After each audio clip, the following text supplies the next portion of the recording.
નમસ્કાર મિત્રો, હવે ગુજરાતમાં ધીમે ધીમે વરસાદી વાદળો બનવાનું શરૂ થઈ ગયું છે, જેના કારણે હવે ગુજરાતમાં આગામી એક અઠવાડિયામાં ધોધમાર વરસાદની શરૂઆત થઈ જશે।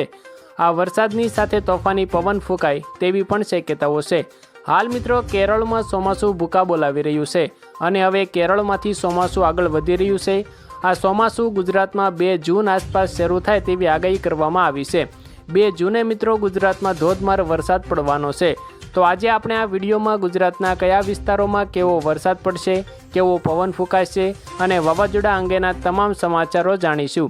પરંતુ એ પહેલાં આ વિડીયોની નીચે એક હાઇપ કરવાનું બટન છે, તેને જરૂરથી દબાવી દેજો, જેથી તમને દરરોજ વરસાદ અંગેના સમાચારોની જાણકારી મળી શકે।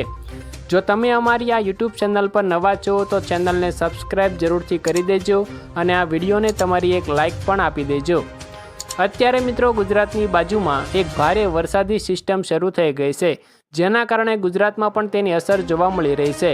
હાલ બપોરના સમયે ભારે ગરમી વચ્ચે તોફાની પવન ફૂંકાઈ રહ્યો છે અને રાત્રિના સમયે અમુક વિસ્તારોમાં હળવો વરસાદ પણ પડી રહ્યો છે।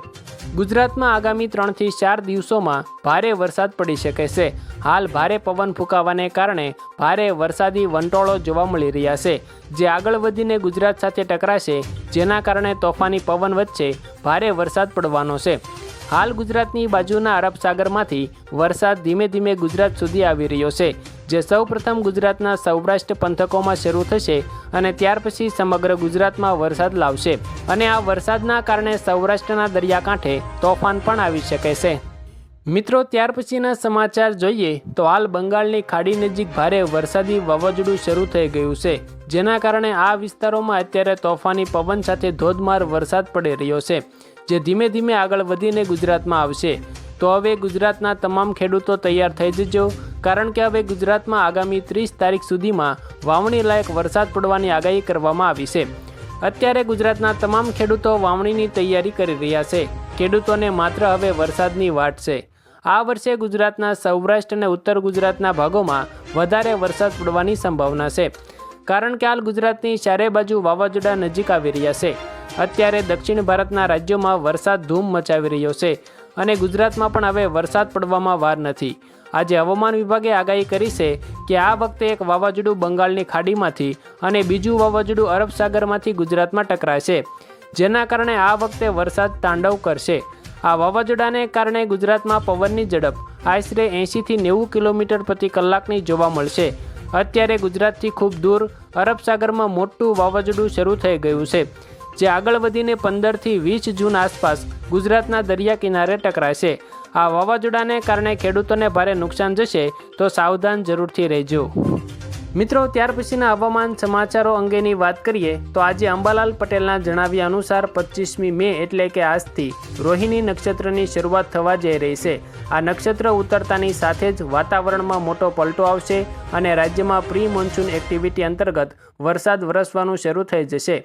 ખાસ કરીને 29મી મેથી લઈને 8 જૂન વચ્ચે ગુજરાતના વિવિધ ભાગોમાં સારો એવો વરસાદી માહોલ જોવા મળશે। તેમણે વધુમાં જણાવ્યું છે કે કચ્છ અને સૌરાષ્ટ્રના વિસ્તારોમાં 1 ઇંચથી વધારે વરસાદ પડી શકે છે, જ્યારે મધ્ય ગુજરાત અને દક્ષિણ ગુજરાતમાં પણ 1 ઇંચ જેટલો વરસાદ પડી શકે છે। આ સિવાય ઉત્તર ગુજરાતના કેટલાક જિલ્લાઓમાં પણ સામાન્યથી હળવો વરસાદ થઈ શકે છે। આજના હવામાન અંગે વાત કરીએ તો આજે સાંજે દક્ષિણ ગુજરાતના કેટલાક વિસ્તારોમાં 10 થી 15 મિલીમીટર જેટલો વરસાદ થવાની સંભાવના છે। આ ઉપરાંત રાજકોટ સહિત સૌરાષ્ટ્રના કેટલાક ભાગોમાં પણ વરસાદી છાંટા પડી શકે છે। મિત્રો, સૌથી મોટી વાત એ છે કે આજથી રાજ્યમાં પવનની ગતિમાં વધારો જોવા મળશે। આશરે 35 થી 40 કિલોમીટર પ્રતિ કલાકની ઝડપે તેજ પવન ફૂંકાઈ શકે છે। આ વાદળછાયા વાતાવરણ અને તેજ પવનના કારણે લોકોને ગરમીમાંથી થોડીક રાહત અનુભવાશે। જૂન મહિનાની આગાહી કરતા અંબાલાલ પટેલે જણાવ્યું છે કે 8મી જૂન પછી સૌરાષ્ટ્રના અમરેલી, જૂનાગઢ અને ભાવનગરમાં માવઠા સ્વરૂપે ધોધમાર વરસાદ પડી શકે છે, જ્યારે 7મી જૂન સુધીમાં સાબરકાંઠા અને પંચમહાલ પંથકોમાં વરસાદની આગાહી કરવામાં આવી છે। આ સાથે જૂન મહિનામાં અમદાવાદ, ગાંધીનગર, વડોદરા, દાહોદ અને આણંદમાં પણ હળવા વરસાદની શક્યતા વ્યક્ત કરવામાં આવી છે। ખેડૂતો માટે સારા સમાચાર આપતા અંબાલાલ પટેલે ચોમાસાના આગમન અંગે પણ એક મોટી વાત કરી છે। તેમના અનુમાન મુજબ 26મી મેથી લઈને જૂનની શરૂઆત સુધીમાં ચોમાસું કેરળમાં પહોંચી જશે। તો આભાર મિત્રો, આજે આપણે ગુજરાતના અને હવામાનના કેટલાક મહત્ત્વના સમાચારોની વાત કરી, જેના કારણે હવે ગુજરાતના કયા જિલ્લાઓમાં કેવો વરસાદ પડશે, ગુજરાતમાં ચોમાસું ક્યારે શરૂ થશે, તે તમામ સમાચારોની માહિતી મેળવી.